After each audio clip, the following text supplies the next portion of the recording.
사랑이 많으시고 자비로우신 하나님 아버지, 오늘도 우리와 함께 하심을 감사합니다. 거룩하신 주님 앞에 무릎 꿇고 나아갑니다. 오늘 충만하게 임하여 주시고 하늘의 음성을 들려 주시옵소서. 오로지 주님만을 바라보게 하시고 오늘도 주시는 말씀을 잘 받아서 헌신을 결단하며 삶의 열매를 맺는 복된 시간이 되게 하여 주옵소서. 우리의 예배를 기뻐 받으실 줄 믿사오며 예수님의 이름으로 기도합니다. 아멘.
자, 이제 우리의 시선을 하나님께로 올려드리겠습니다. 주기도문으로 하겠습니다. 하늘에 계신 우리 아버지여, 이름이 거룩히 여김을 받으시오며 나라의 임하옵시며 뜻이 하늘에서 이룬 것 같이 땅에서도 이루어지이다. 오늘날 우리에게 일용할 양식을 주옵시고 우리가 우리에게 죄 지은 자를 사하여 준 것 같이 우리 죄를 사하여 주옵시고 우리를 시험에 들게 하지 마옵시고 다만 악에서 구하옵소서. 대개 나라와 권세와 영광이 아버지께 영원히 있사옵나이다. 아멘. 찬양합니다. 우리 함께 고백합니다. 천지에 있는 중 천지에 있는 이름 중 귀하고 높은 이름 자시기 전에 지으신 구주의 이름 예수.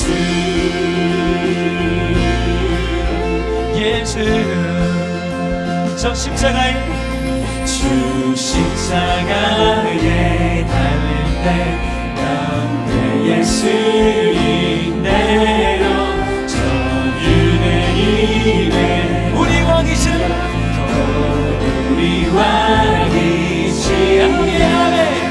주 앞에 내가 엎드려 그 이름 찬송하며 들린 말씀 중 귀하신 이름 예수. 예수 주님을 영광합니다.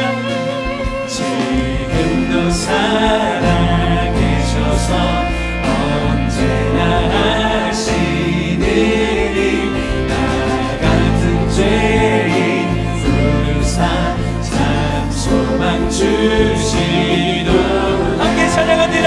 주 앞에 내가 엎드려 그 이름 찬송하는 귀에 들린 말씀 중 귀하신 이름 예수.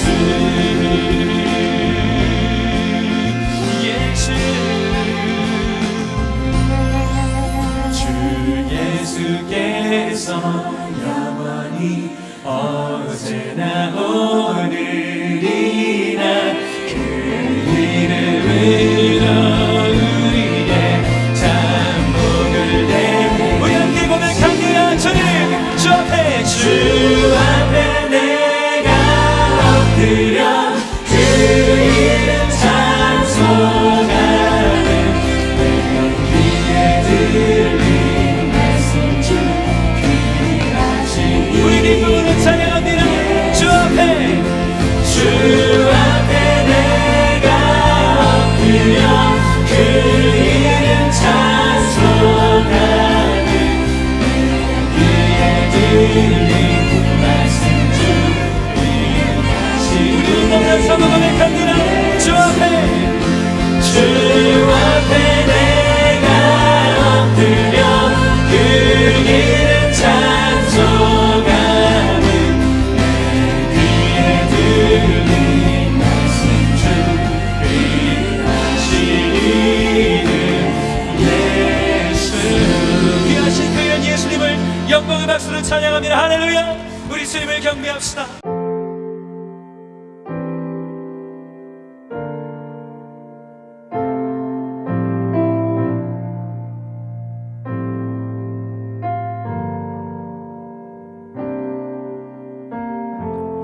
우리의 섬김이 더 낮은 곳으로 우리의 고백이 더 낮은 곳으로 쓰러져 있는 그들을 향해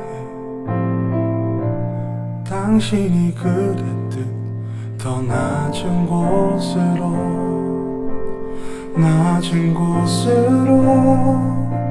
우릴 초대하네.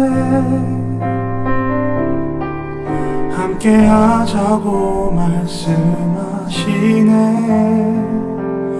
우리도 예수 그 길을 따라 함께 가길 원하네.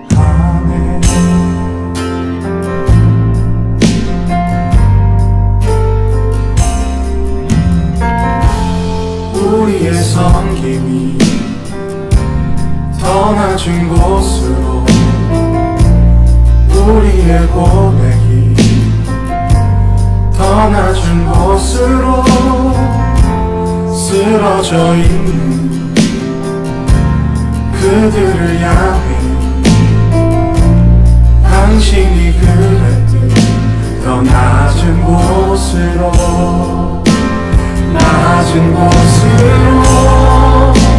우릴 초대하네. 함께하자고 말씀하시네. 우리도 예수 그 길을 따라 함께 가길 원하네.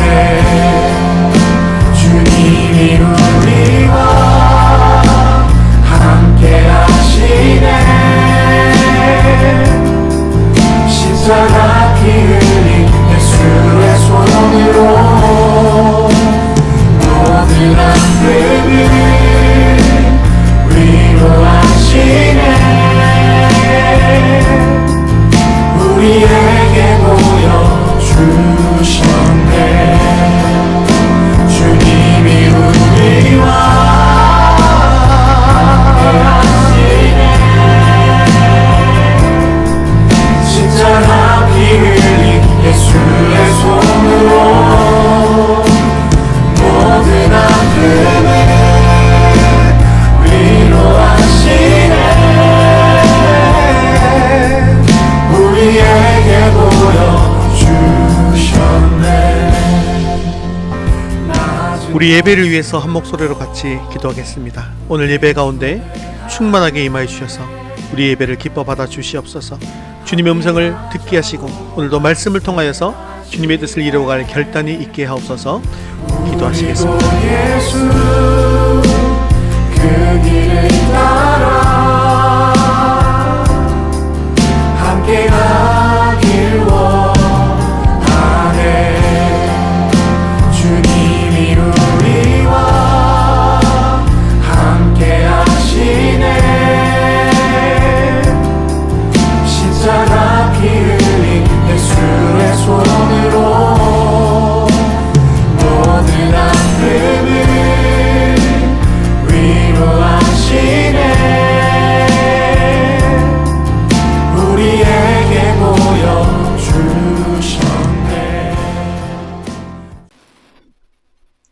오늘 친 하나님 말씀은 누가복음 9장 51절에서 56절까지 말씀입니다. 누가복음 9장 51절에서 56절까지 말씀, 신약성경 108면에 있습니다. 찾으셨으면 한 목소리로 함께 읽겠습니다. 예수께서 승천하실 기약이 차감해 예루살렘을 향하여 올라가기로 굳게 결심하시고 사자들을 앞서 보내심에 그들이 가서 예수를 위하여 준비하려고 사마리아인의 한 마을에 들어갔더니 예수께서 예루살렘을 향하여 가시기 때문에 그들이 받아들이지 아니하는지라.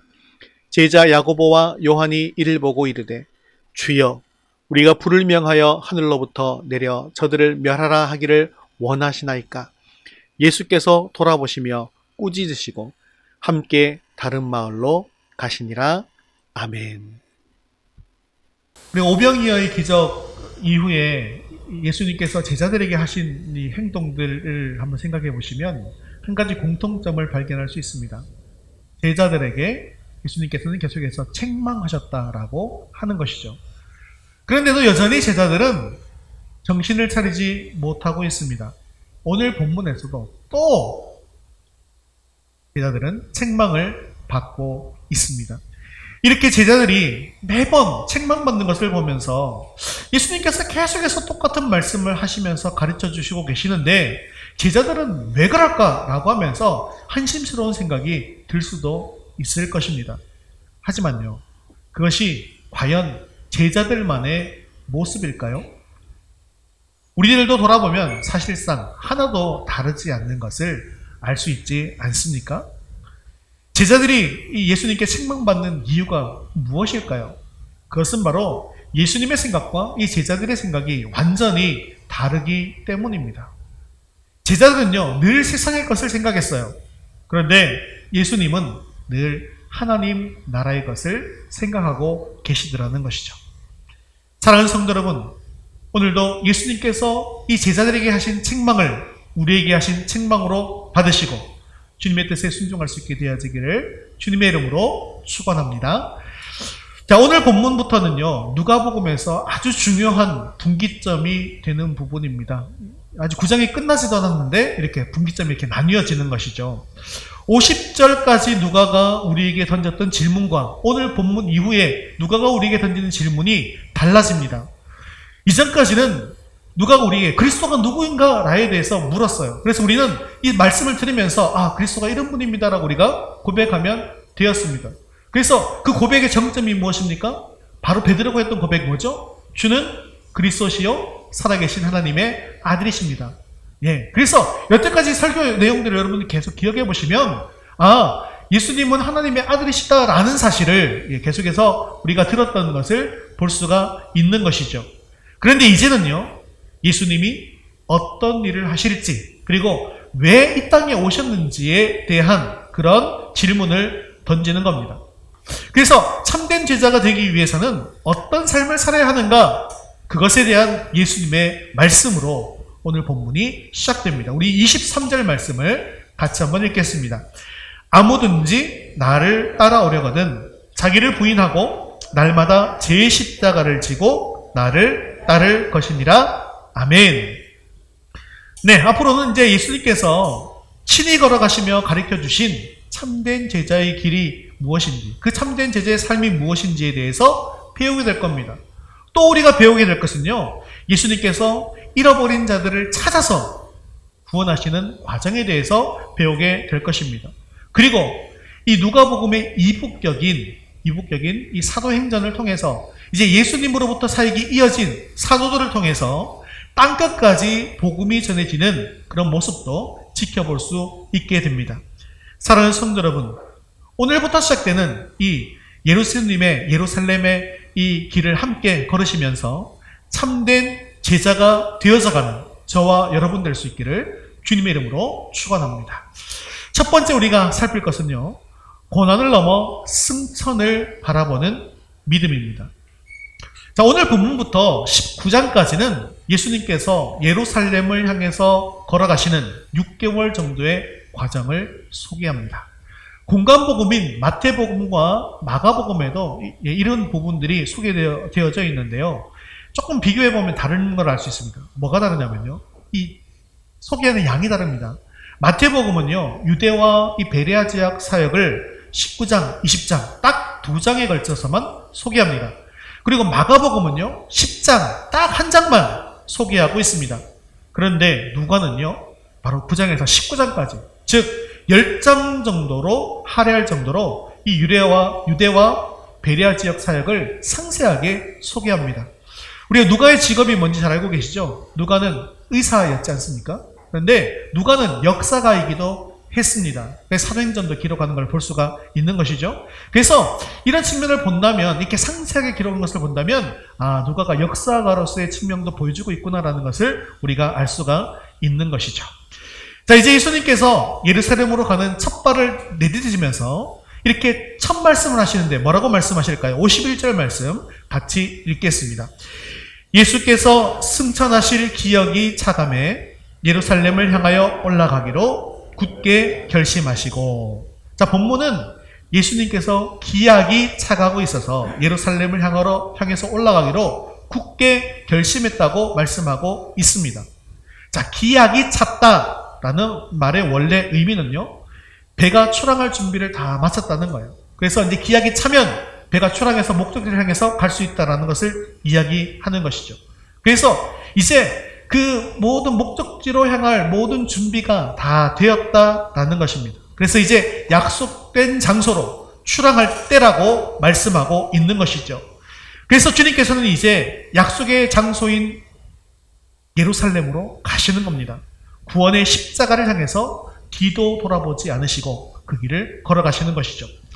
그런데요, 누가는 예수님께서 예루살렘으로 향하시는 이유에 대해서 승천하실 기약이 차가기 때문이다라고 말하였습니다. 그런데 여러분, 여태까지 예수님께서 제자들에게 하신 말씀을 한번 기억해 보십시오. 예수님이 어떻게 해야 된다라고 자꾸 말씀하셨습니까? 고난을 당하고, 그리고 사람들에게 버림을 받아서 죽임을 당하고, 그리고 3일 만에 다시 살아나야 한다라는 것을 계속해서 말씀하시지 않았습니까?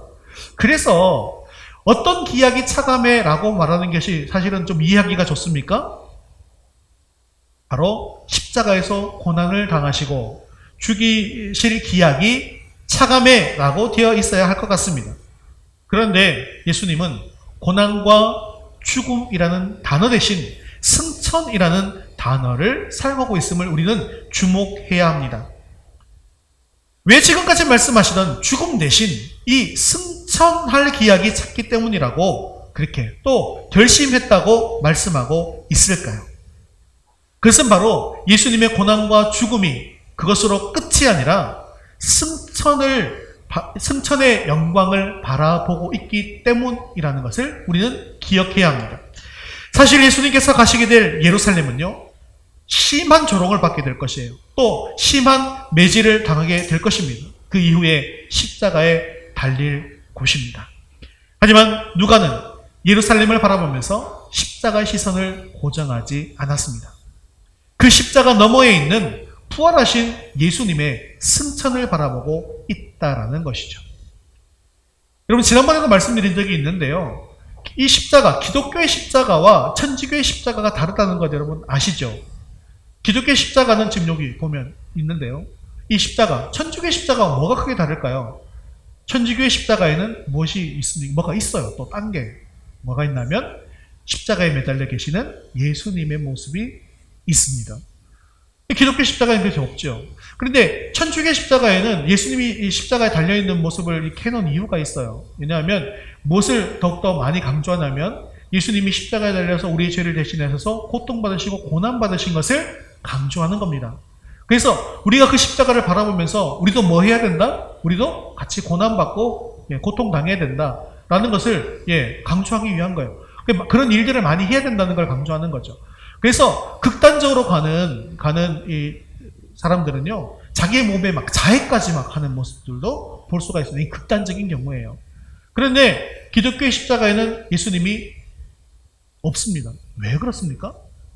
예수님이 이 십자가를 통해서 우리의 죄를 대신해서 고난 받으시고 죽으셨습니다. 피 흘리셨습니다. 그래서 우리가 무엇이 되었습니까? 예수님의 십자가를 믿고 예수님의 십자가 부활을 믿고 하나님의 자녀가 되었지 않습니까? 그래서 자녀가 되었는데 예수님은 지금 어디 계시는 거예요? 십자가에 계세요? 아닙니다. 부활하셔서 승천하시고 저 하늘나라에 계시지 않습니까? 그곳에서 무엇 하십니까? 우리를 위해서 중보하시고 또한 우리의 주인이 되셔서 우리 삶을 이끌어 주시고 그리고 이 땅을 다스리고 계시지 않습니까? 그래서 이 기독교 십자가에는 고난당하시는 예수님이 없는 겁니다. 그래서 우리가 무엇을 바라보느냐 굉장히 그것이 중요하더라는 것이죠. 그래서 우리가 성찬하면서도 제가 늘 강조하잖아요. 성찬에 고난만 있어서는 안 됩니다. 고난도 있어야 되지만 뭐가 있어야 된다고요? 부활하시고 승천하시고 우리를 다스리시는 우리의 주인 되시는 그 주님이 중요합니다. 그래서 우리가 이 성찬을 마치고 난 이후에 세상에 나아가서 이 부활하신 주님을 증거해야 됩니다. 이 사명을 감당해야 됩니다. 이것을 제가 많이 강조하고 있지 않습니까? 그래서 이것이 다르다는 거예요. 어디를 바라보느냐에 따라서 굉장히 우리는 다른 삶을 살 수 있게 되어진다는 겁니다. 우리가 예수님의 발자취를 따르는 길이 참으로 힘들고 어려운 길이지만 십자가의 길을 함께 걷겠다고 다짐할 수 있는 이유가 바로 여기에 있는 것입니다. 십자가를 지는 삶을 살아야 하지만 십자가가 끝이 아니라는 거예요. 십자가 너머에 있는 그 영광을 바라보면 우리는 얼마든지 이 십자가를 짊어지는 삶을 살아가겠다고 결심할 수 있는 것입니다. 지금은 고통이 있습니다. 하지만 그 이후에는 반드시 상이 준비되어 있습니다. 우리가 십자가의 길을 제대로 걷지 못하는 것은 그 이후에 장차 누릴 영광이 무엇인지를 제대로 알고 있지 못하기 때문입니다. 하나님께서는 마지막 날에 우리에게 상 주신다는 확신을 가지시고 그것을 굳게 붙드시기를 주님의 이름으로 축원합니다. 그럴 때 우리는 참제자로서의 삶을 살 수 있게 되어진다는 것이죠.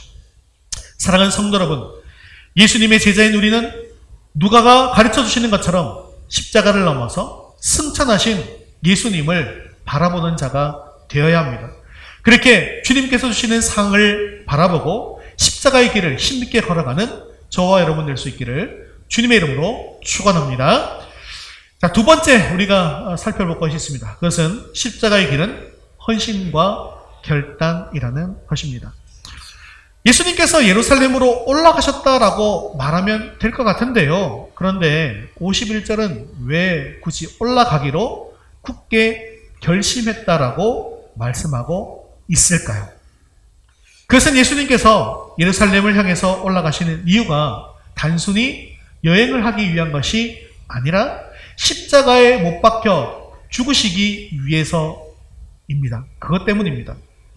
사실 예수님께서는 십자가에 못 박혀 죽으신다는 것이 얼마나 고통스러운 일인지, 얼마나 참기 힘든 일인지에 대해서 잘 알고 계셨습니다.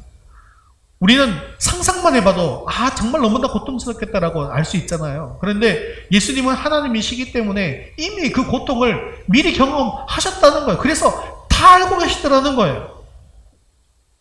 그것은 근데 단지 육신적으로만 고통스러운 일이 아닙니다.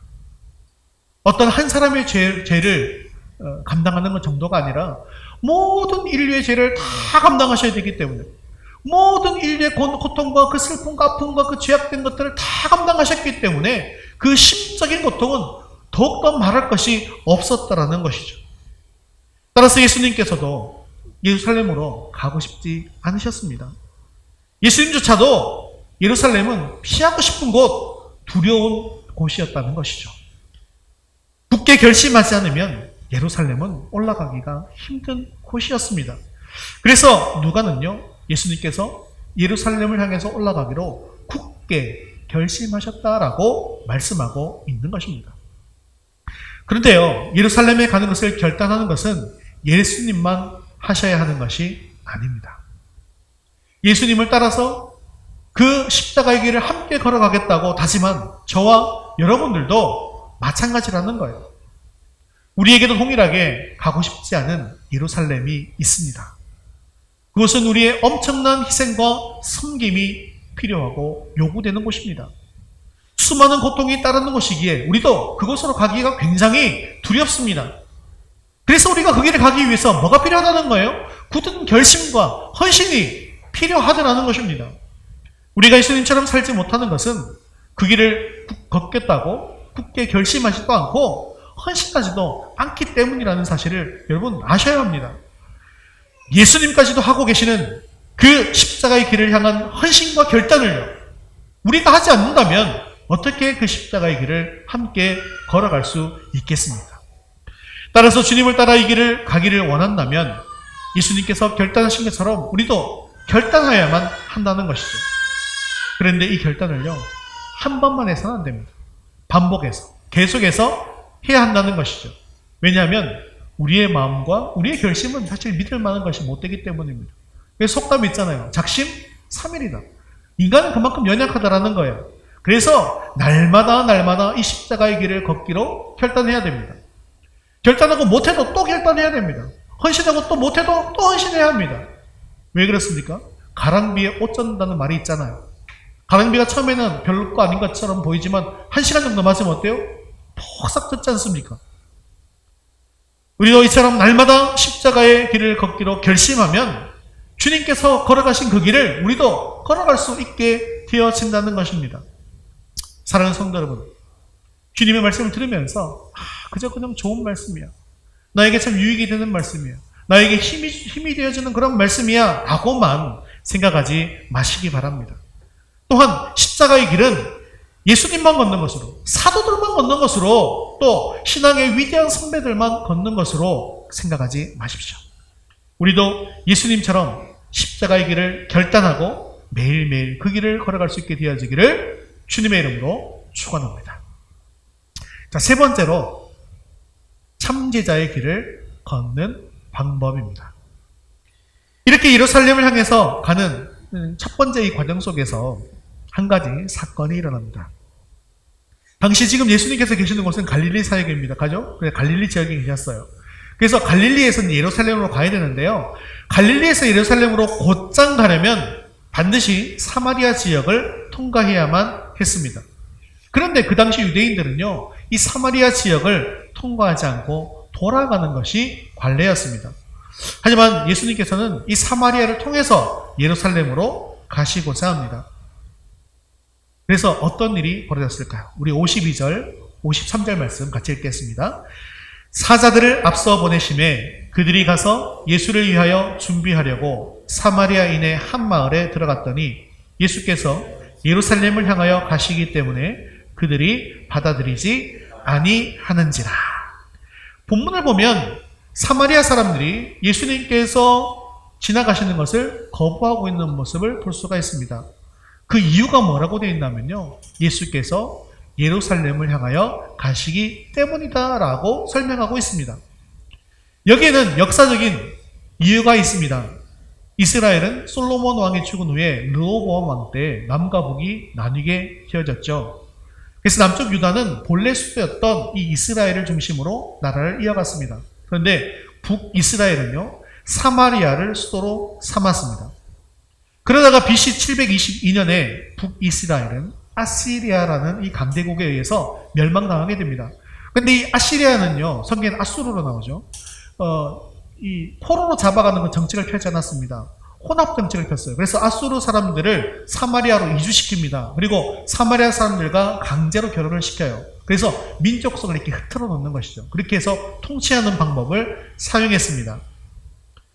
그러다 보니까 이 유대인들은 이 사마리아 사람들에게 대해서 이방인의 피가 섞였다고 하면서 늘 경멸하고 멸시했다는 것이죠.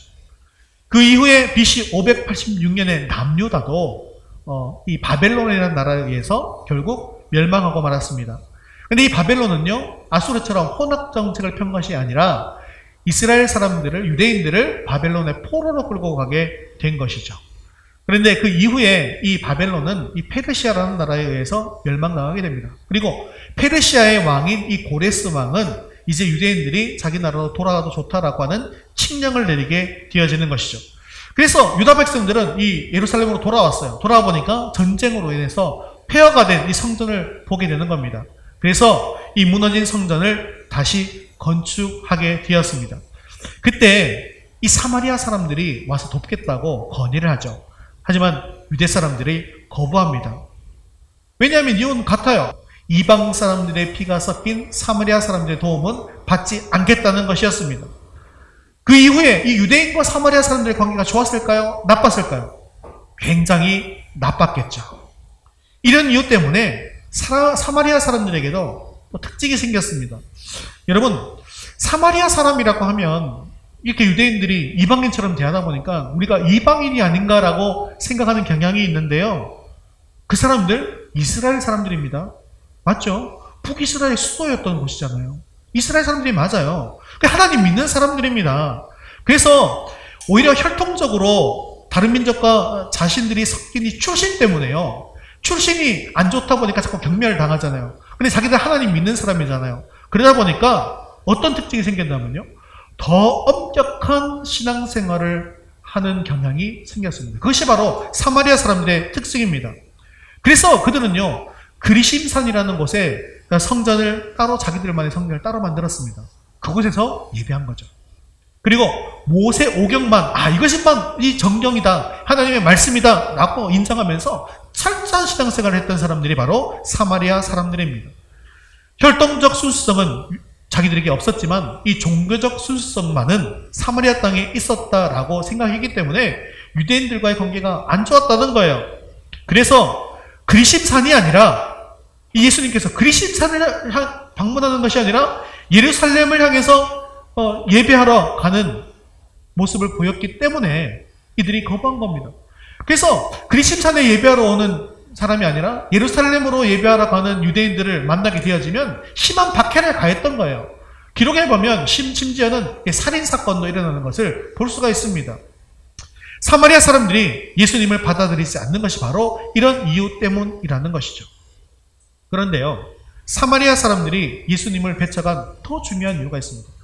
자, 유대인들이라고 하면 누구나 이 사마리아 지역을 피해가는 게 관례인데 그럼에도 불구하고 예수님은 왜 사마리아 지역으로 가게 됐을까요? 빨리 가야 되니까? 갈릴리에서 예루살렘까지 가는 그 길은요, 예수님께서 여행한 기간은 6개월입니다. 6개월 동안 여행하셨어요. 그런데 실제로 그 6개월 동안 걸어가야만, 돌아가면 6개월 동안만 걸어가야 될 거리일까요? 똑바로 가면요, 이게 슬슬 걸어가면 3일 정도면 간다고 합니다. 그러니 좀 돌아가도 사실은 상관없는 거잖아요. 그런데도 곧장 가시려고 했던 이유가 뭘까요? 사마리아 사람들은 이방인의 피가 섞인 사람들이기 때문에 예수님의 복음이 필요 없는 곳입니까? 아니잖아요. 그들에게도 예수님이 필요했기 때문입니다. 예수님이 그들을 만나셔야 했기 때문입니다. 그러니까요, 그들이 배척한 이유가 뭐냐? 예수님께서 그들을 거쳐서 예루살렘으로 가는 이유에 대해서 정확히 몰랐기 때문입니다. 예수님께서 예루살렘으로 가는 이유가 무엇입니까? 어떤 기약이 찼기 때문에? 승천할 기약이 찼기 때문에. 승천은 갑자기 승천하시는 거예요? 아니잖아요. 십자가에 달려 죽으시고 부활하신 이후에야만 승천할 수 있는 거 아니겠습니까? 예수님께서 내 죄를 대신해서 십자가에 달려 죽으신다는 사실을 몰랐기 때문이라는 것이죠. 오늘날도 마찬가지입니다. 사람들이 예수님을 거부하는 사람이 너무 많습니다. 특별히 이 코로나 사태로 인해서 요즘은요, 제가 이 왕성교회하고 지금 여러 교회들이 또 감염이 됐잖아요. 댓글을 안 읽으려고 합니다. 왜? 댓글 들어가면 자꾸 욕만 합니다. 욕만 하기 때문에. 사람들이 이렇게 욕하고 거부하고 거절하는 이유가 무엇입니까? 그러면서 교인들이, 기독교인들이 너무나 이기적이라서 그렇답니다. 왜 우리가 예수를 믿는지, 왜 우리가 전도를 하는지, 왜 우리가 그들에게 다가가는지를 그들이 잘 모르고 있더라는 거죠. 그렇기 때문에 그 사람들이 모르기 때문에, 모르니까 그들을 거부해야 됩니까? 아니라는 거죠. 모르니까 우리는 오히려 더 그들에게 찾아가서 복음을 전해야 한다는 것입니다. 그런데요, 이 사마리아 사람들이 예수님을 거절하니까 화가 단단히 난 사람들이 있습니다. 그 사람이 누구냐 하면 야고보와 요한입니다. 이 사람들은 예수님께서 별명을 지은 것이 있어요. 바로 우레의 아들들입니다. 왜 이 사람들이 우레의 아들들로 불려졌나 하면 아주 불같은 성격 때문입니다. 화를 잘 냈고요, 마음에 들지 않으면 적극적으로 불만을 표시했어요. 그런데 참 재밌는 것이 있어요. 이 야고보와 요한이 우레의 아들들이잖아요. 그 중에 요한이 있지 않습니까? 사도 요한. 이 사도 요한은 요한 1서, 2서, 3서를 쓴, 요한계시록을 쓴 이 사도입니다. 그런데 이 요한의 나중에 지금의 별명이 뭔지 아십니까? 지금도 우리의 아들입니까? 지금 아니에요. 어떤 사도? 무엇의 사도? 요한은 사랑의 사도입니다. 그래서 요한이 쓴 이 요한일서 2장 3절을 보시면 사랑이라는 말이 얼마나 많이 나온지 모릅니다. 왜 이렇게 됐을까요? 무엇이 이 사람을 바꿔줬을까요? 예수님의 십자가의 이 복음이, 보혈이 그 사람을 바꿔놓은 것이죠. 자, 그런데 지금은 화가 났어요. 화가 많이 났어요. 그래서 뭐라고 말하냐면 54절 말씀을 같이 읽겠습니다. 제자 야고보와 요한이 이를 보고 이르되 주여 우리가 불을 명하여 하늘로부터 내려 저들을 멸하라 하기를 원하시나이다. 야고보와 요한은요, 불을 명해서 하늘로부터 내려서 저들을, 사마리아 사람들을 멸하게 해달라고 말한 것이죠. 이것은 열왕기하 1장 10절에서 12절에 나온 이 엘리야를 생각하면서 한 말입니다. 엘리야는요, 이 사마리아 왕이 이 바알세불을 따르자 그가 반드시 죽을 것이라는 하나님의 말씀을 전했습니다. 이 소식을 들은 이 사마리아 왕은 50부장과 50명의 사람을 엘리야에게 보내게 되어집니다. 그때 엘리야는요, 만약 자신이 하나님의 사람이라면 하늘로부터 불이 내려오게 해서 그들을 모두 불태울 것이다 라고 말했습니다. 불을 통해서 자신이 하나님의 사람이고 그리고 자신의 말은 하나님의 말이다 라는 것을 증명하려고 한 것이죠. 그리고 하늘에서 불이 진짜로 내렸습니다. 그래서 그 사람들을 다 태워 죽였습니다. 그러자 사마리아 이 왕은요, 또다시 50부장과 50명의 사람을 또 한 번 엘리야에게 보냅니다. 하지만 이번에도 엘리야가 그들에게 불을 내렸습니다. 야고보와 요한은 이렇게 이 사마리아 왕에게 행한 이 엘리야의 일을 잘 알고 있었죠. 그래서 엘리야가 행한 그 일을 예수님께 행하게 해달라고 요구한 것입니다. 사마리아 사람도 지금 예수님과 이 제자들을 반대하고 있지 않습니까? 그리고 심지어 유대인이라고 한다면 사마리아 사람은요, 개놓고 미워해도 되는 그런 대상입니다. 혈통적으로나 종교적으로도 미워할 수 있습니다. 예수님과 그 일행들을 거부했기에 심판받아서 마땅한 사람 아니겠습니까? 거부했잖아요. 심판받아도 마땅하잖아요. 그래서 예수님께서도 그들을 심판하기를 원하신다라고 착각한 것입니다. 하지만 예수님은 이번에도 이 제자들의 생각에 동의하지 않습니다. 예수님은 오히려 그들을 돌아보시며 꾸짖으셨습니다. 이것을 통해서 우리는 어떤 교훈을 얻을 수 있을까요? 우리가 아무리 거절을 당하고 무시를 당한다 할지라도 우리가 직접 심판하려고 해서는 안 된다는 겁니다. 왜냐하면요, 우리는 그들을 섬기라고 부름받은 것이지 그들을 심판하라고 부름받은 것이 아니기 때문입니다. 그래서 주님께서는요, 예루살렘을 향하는 그 첫 발걸음부터 사마리아 사람들에게 모욕을 당했습니다. 마땅히 영접받고 칭송받고 그리고 존경을 받아야 할 그분이 오히려 멸시천대를 받았습니다. 일반적인 우리의 모습은 어떻습니까? 무시당하고 멸시당하면요, 화를 냅니다. 그리고 그 상대에게 그것이 계속해서 반복되면 원수가 되죠. 그런데 주님께서는 전혀 흔들림이 없습니다. 자신이 걸어가야 할 그 십자가의 길을 묵묵히 가십니다. 우리도 이렇게 걸어가신 예수 그리스도를 본받아야 한다는 것이죠. 내가 바로 참제자인지 아닌지를 구분하는 방법이 바로 여기에 있습니다. 나를 무시하고 나를 상처 입힌 사람을 어떻게 대하는지를 잘 살펴보시면 알 수 있다는 거예요. 악을 악으로 갚으면 참제자가 아닙니다. 하지만 악을 선으로 갚으면 참제자입니다. 우리가 악을 악으로 갚지 말아야 할 것은 바로 심판권이 누구에 있기 때문이다? 하나님께 있기 때문이라는 것이죠. 우리가 할 일은요, 그를 위해서 기도해주고 그를 섬기는 것이고 용서하는 것입니다. 그런데 이 악을 선으로 갚는 것 쉬운 일이 아닙니다. 우리의 힘과 능력, 우리의 본성으로는 결코 할 수 없는 것이죠. 그래서 우리는 주님의 도우심을 얻기 위해서 부단히 기도하는 것입니다. 그래서 주님의 말씀을 듣고 그 말씀대로 결신하고 헌신하는 것입니다. 그래서 매번 이 악을 선으로 갚게 해달라고 기도하시면서 그 말씀대로 되게 해달라고 결심하고 헌신하셔야 된다는 거예요. 이렇게 말씀을 받고 매번 헌신하고 결신하지 않으시면 결코 그리스도의 제자답게 살 수가 없습니다. 하지만 여러분이 반드시 기억해야 될 것이 있어요. 처음부터 다 잘할 수는 없습니다. 처음부터 엄청난 일을 해낼 수는 없는 거예요. 천리의 길도 한 걸음부터입니다. 우리가 할 수 있는 가장 작은 것부터, 또 내가 할 수 있는 가장 쉬운 것부터 여러분 헌신하고 결단하시면요, 결국 한 걸음 한 걸음 한 걸음 나아가 우리는 목적지에 도달할 수 있게 되어진다는 것이죠. 사랑하는 성도 여러분, 주님께서 가르쳐 주신 이 참 사랑을 가지고 날마다 헌신하고 섬김으로 말미암아 주님의 사랑을 모든 사람들에게 나누어질 수 있는 저와 여러분 될 수 있기를 주님의 이름으로 축원합니다. 말씀을 맺겠습니다. 이제 예수님께서는요, 고난의 십자가를 지시기 위해서 예루살렘으로 발걸음을 옮기십니다. 그리고 우리는 그 발자취를 따라가게 될 것입니다. 하지만 예수님은 그 고난의 십자가만을 바라보지는 않으셨습니다. 두렵고 떨리는 이 십자가 너머에 있는 부활하시고 승천하시는 그 영광을 바라보셨습니다.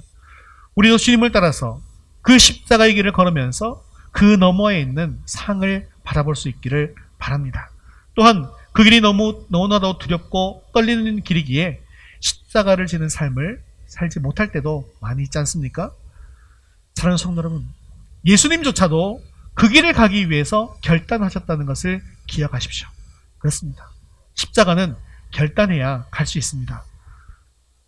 그리고 그 십자가를 지고 주님을 따르는 사람만이 바로 그리스도의 참 제자가 되는 것입니다. 참 두렵고 힘든 길이지만 매일매일 결단하고 매일매일 헌신함으로 말미암아 힘있게 그 길을 걸어가는 참된 제자가 되어가는 저와 여러분 될 수 있기를 주님의 이름으로 축원합니다. 우리 다 같이 자리에서 일어나셔서 예수 닮기를 찬양드린 후에 기도와 축도로 예배를 마치겠습니다.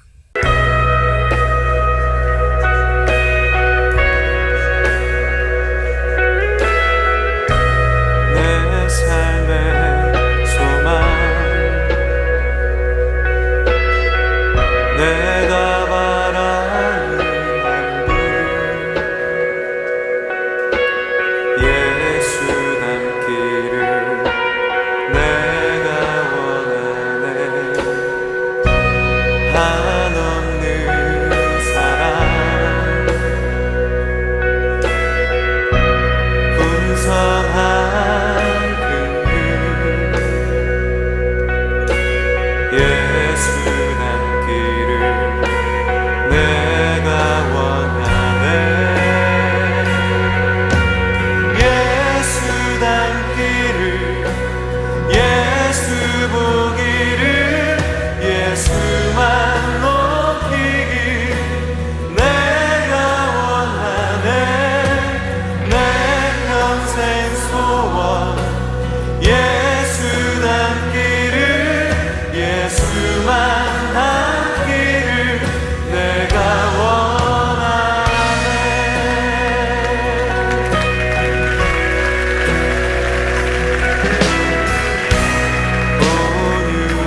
온유하시고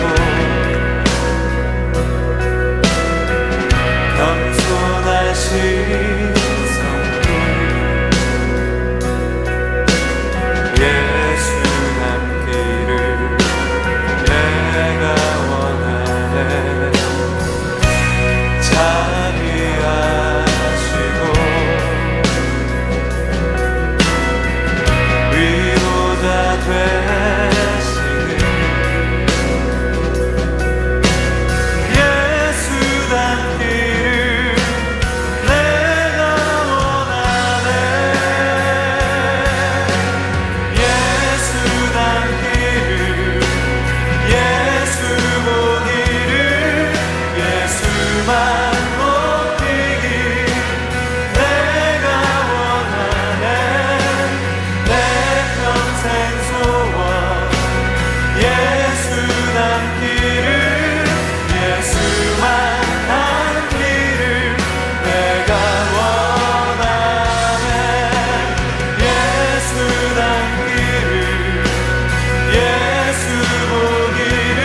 새롭게 하시네.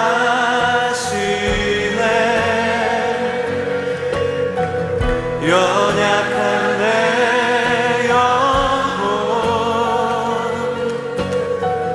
온전하게 되리. 완전하신 예수,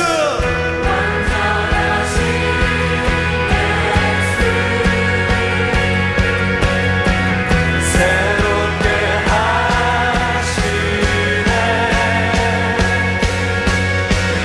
연약한 내 영혼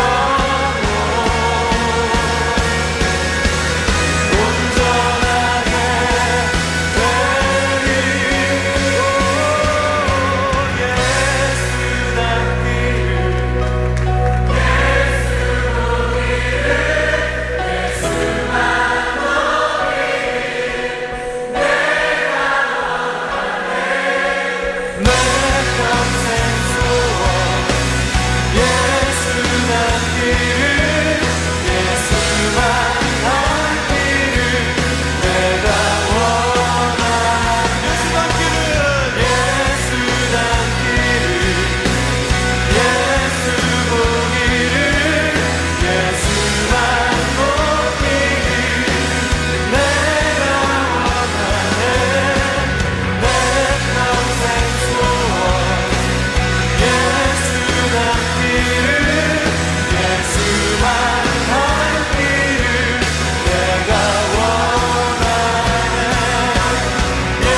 오늘 말씀 붙들고 한 목소리로 합심해서 기도하기를 원합니다. 예수님을 따라 고난의 길을 걸어가는 동안 십자가 너머에 있는 영광을 바라보며 힘을 얻게 하여 주옵소서. 십자가의 길이 두렵고 떨리지만 그 길을 걷겠다고 매일 결단하며 헌신하는 자리로 나아가게 하옵소서. 주님을 따라가는 동안 거절을 당하고 무시를 당하더라도 악을 악으로 갚지 말고 악을 선으로 갚는 참제자가 되게 해달라고 우리 시간 한 목소리로 같이 기도하겠습니다.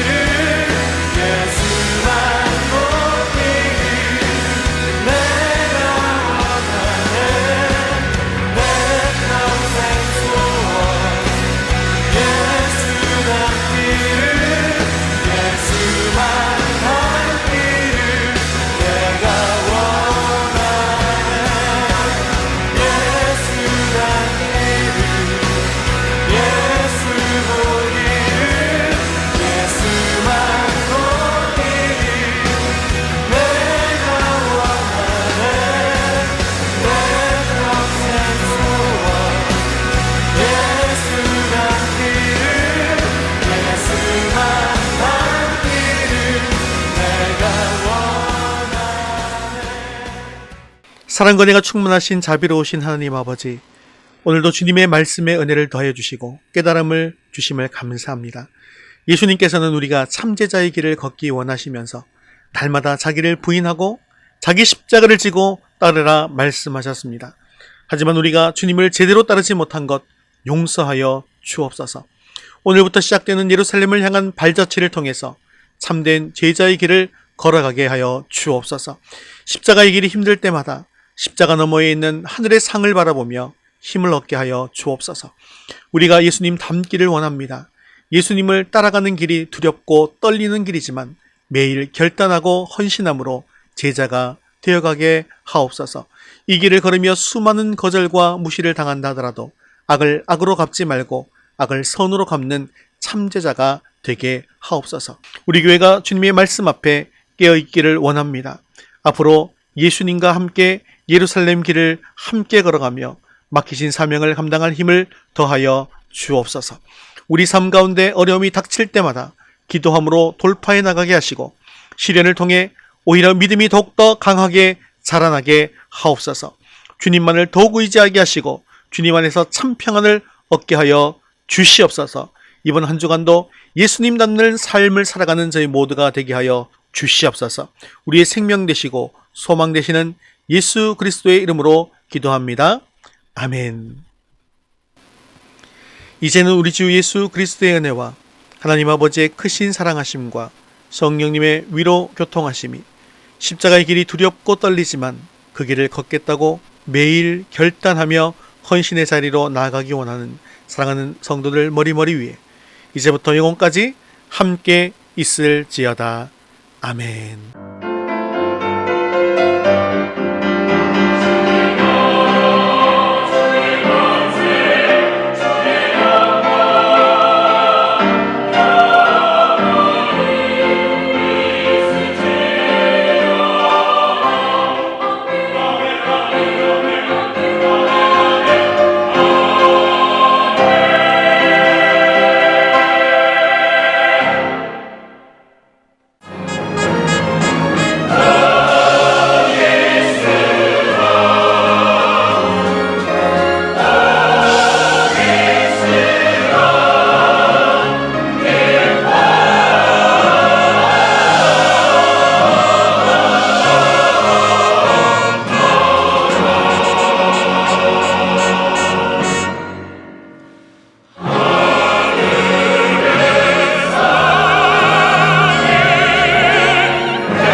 여러분 계속해서 우리 주님을 찬양합시다.